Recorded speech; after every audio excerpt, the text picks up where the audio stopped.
Hello and welcome to the channel. Thanks for stopping by. Great to have you here. Today we're going to take a look at this watch, a TIMEX Ironman. Now this is the Ironman Classic 42mm version.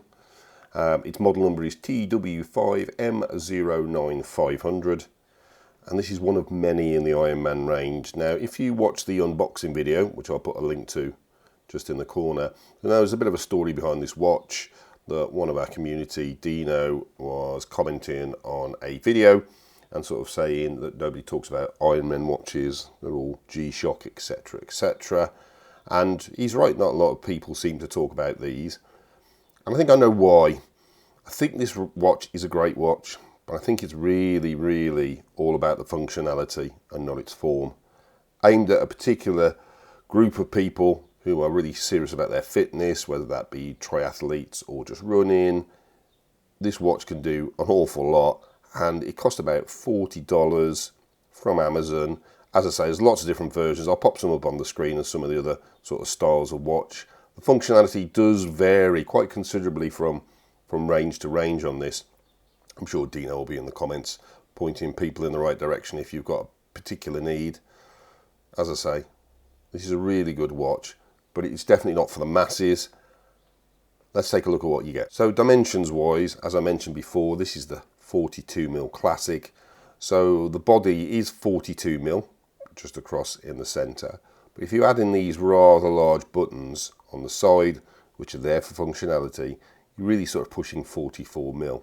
So it is quite a wide watch, although it actually doesn't sit particularly wide on the wrist. It wears really well, to be fair to it. Lug to lug, well, there's no real lugs on here because they're sort of hidden underneath. However, if you did it in the sort of traditional way of measuring, it's 51mm, so it will sit large on your wrist, across your wrist. People with larger wrists are going to love that, whereas somebody with a smaller wrist is going to want to maybe pick a slightly different model to this. There are several different sizes in this range. I don't know, I think I saw 38mm on one of the essential lines, so that might be slightly better if you've got a slightly smaller wrist. Now, on the listing that I got this from, it says the strap width is 18mm. I'm not sure what part they measured that at, maybe right down by the buckle possibly. But where it leaves the lugs just here, it's actually 24mm. But you're not really going to swap this out, I can't imagine. You're going to leave it on the strap it's on.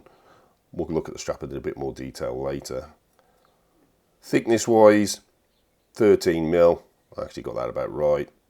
Yeah, I measured it, it's about 13mm, so not the world's thickest watch. It does seem to sit quite proud on the wrist, but I think it's designed to do that because people that are using this are going to want to be able to access these buttons very easily, including this front button just here. And as I say, it's definitely designed for functionality first and form second. And then weight, again, this is part of the form maybe for the people that would be using this watch, because it's basically resin and plastic, acrylic. You're looking at 45 grams, so it's really light on the wrist. You don't even know you've got it on the wrist, to be quite honest. It sits really well, and if you're going to be using this with all its functionality, you'll be really grateful for that being so light. Now the build of the watch, again, in mind that it's aimed at a particular section of people that are really serious about their fitness. It's all plastic basically. Plastic and resin, I think they say the band is. To get that weight so low at 45 grams, that's all they're going to use.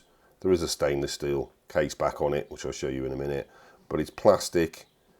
It's really well put together, even though it's a very sort of, on this particular one, it's a very chunky sort of design. There are sort of more rounded designs. It is well put together. There's no creaking, which sometimes you can get on a watch that's just plastic. There's no creaking whatsoever, and the strap is a nice strap on it as well. So I think they chose really well for what they were doing, but again, it's aimed at that particular community that are really serious about their fitness and need it to be light on their wrist. So probably not a watch for the masses, as I say. Now normally I'd do a bit of a close-up here to take a closer look at the dial, but obviously it's not on here. We've got a nice LCD screen. It's nice and clear and bright. We'll come on to the backlight in a little bit, but I thought I'd just show you some of the functionality on this particular one. Now, as I say, this range can vary quite considerably, and I will put a link to this in the description and the other watches that I've shown already. But it's worth checking out that it's got the functionality that you need. Now you can just see this down on here, 30 lap 100-meter water resistance. I didn't mention that on the unboxing. So this can do a 30 lap split on the chronograph, which is fantastic if you're doing laps, if that's part of your daily fitness routine, if you're a track athlete or something like this. That would be great for you. If we just flick through the modes, so we've got chronograph, stopwatch, timer, that's a countdown timer, occasional alarms, you set the date and it will tell you when that goes off. It will tell you that it's that particular date.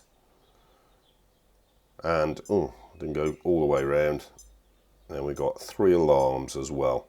Again, if you're using those for timing yourself for trying to beat your personal best or something like that, that would be great. Now, setting this watch did take me a second to work out. So you have to press hold to set, and then what happens is the function buttons become different things. So we're on the time, so this would add, so we're on time 1, so we've got dual time zones as well. So if I press that, it'll go to time 2, and then next. Yeah, next is this button. So this will be the dual time I'm about to set.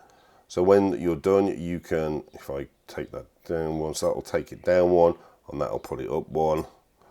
And then when you finish, you press this button here. And now, if I do time 2, I can flick between the 2 different time zones. So it's got a dual time zone on it. And you basically use it the same for this. So this is timer 1. Let me go wrong one. Set.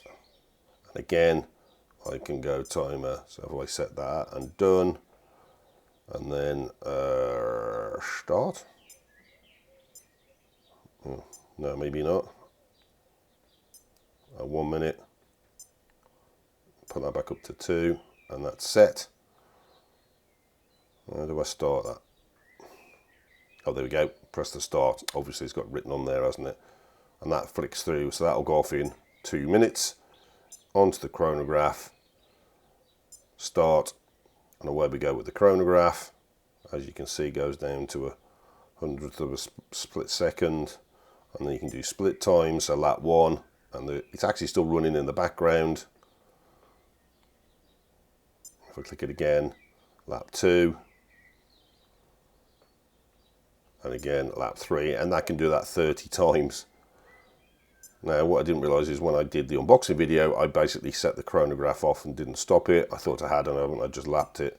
And so it just kept running in the background for several hours. But as I say, it's there for its functionality. The display is clean and clear. Now, the Indiglow, which is the backlight, which Timex is well known for, is really good on this watch. They've done a really good job of this. Hopefully I'll have some footage just to show you about now. It's clean, it's clear, it's bright without being too bright. It's a lovely bluey green colour, and it stands out really well. Again, if you're running at night or you're doing whatever you're doing at night, having that ability just to flick this little button and it show what you want it to do and the time so clearly is brilliant. Now, I haven't put all the functions on here because, there we go, it's just done. Right, there we go. There's just so many on this particular one, and this isn't the highest one spec, I don't believe. There's all sorts that you can get on there. I think there's even heart rate monitors. I really don't know how this would stand up against smartwatches nowadays.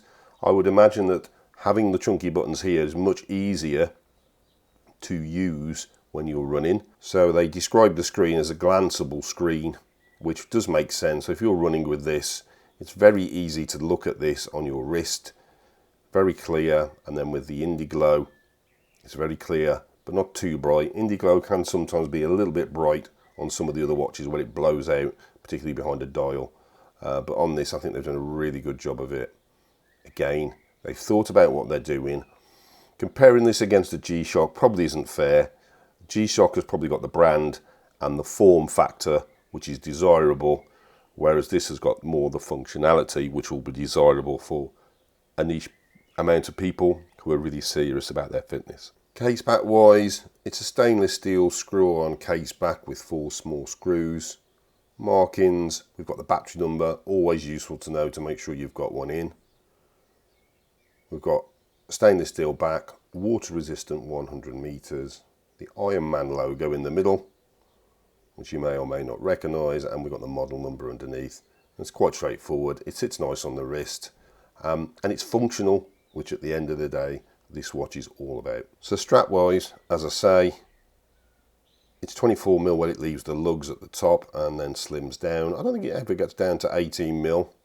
Might do just when it meets the buckle perhaps. The buckle is metal. It looks plastic, but it is metal. They've coated it matte to make it fit in with the rest of the watch, and it looks good.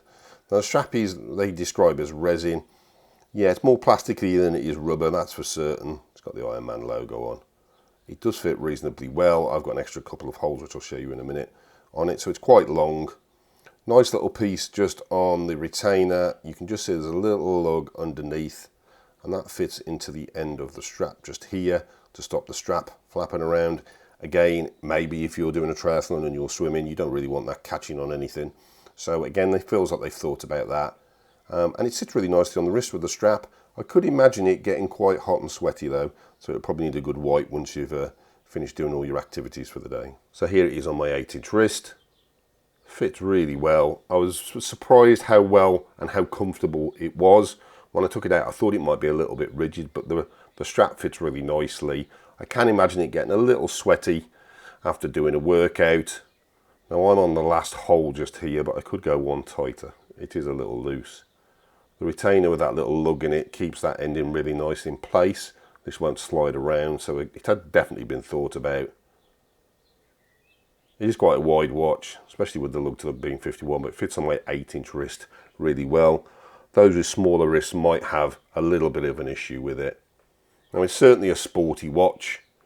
If you wore this to the office, people would be expecting you to be running a marathon or a triathlon at the weekend. And if that's your thing, this watch is great. It's certainly got the functionality for everything that you need on that. It's got the water resistant, it's got the split timing. I think this is where the functionality has definitely been thought about more than the form. I say G-Shock's probably the other way round. You don't always get all that functionality on a G-Shock, but they probably are more universal. You could easily wear a G-Shock into an office or a business environment and it will probably go unnoticed, whereas this will certainly make you stand out. There's not going to be too many people wearing these. I don't really have any niggles about this watch other than I won't be keeping it. It's not one for me. I'm just not going to use that functionality. So thanks to Dino for getting me to take a look at this range. I will certainly do another one when I see something interesting. I know Dino's trying to go all digital this year. Good luck with that. Now, if this isn't your style of watch and you don't want to go digital like Dino all year, you might like this watch. This is the Steel Dive SD 1970. It's a great buy. Right up there as one of my watches of the year for 2022. I'll put the link to the review in the corner. Thanks to everybody that subscribed, liked and commented. And I'll see you all in the comments and see you on the next video. Thanks very much.